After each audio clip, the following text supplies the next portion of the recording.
Praise the Lord. இன்றைய வாக்குத்தத்த வசனம் 1 கொரிந்தியர் 12ஆம் அதிகாரம் 24ஆம் வசனம். நம்மில் லட்சணம் உள்ளவைகளுக்கு அலங்கரிப்பு வேண்டியதில்லை. கிறிஸ்துவுக்குள் அன்பானவர்களே, நம் சரீரத்தின் அழகிய உறுப்புகளுக்கு அலங்கரிப்பு தேவையில்லை. ஒவ்வொருவருக்கும் கௌரவிக்கத்தக்க உறுப்புகளை கௌரவிக்கிற விதத்தில் தேவன் ஒழுங்குபடுத்தி தமது சித்தத்தின்படி சரீரத்தின் உறுப்புகள் ஒவ்வொன்றையும் நம் சரீரத்திலே வைத்திருக்கிறார்.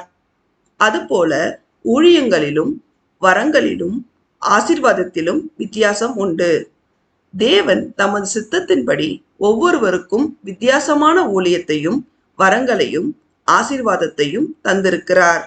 இவை எல்லாவற்றையும் எல்லாருக்குள்ளும் நடப்பிக்கிறவர் சேனைகளின் கர்த்தராகிய இயேசு கிறிஸ்து ஒருவரே. தேவன் நம் அனைவரையும் ஆசீர்வதிப்பாராக. ஆமேன்.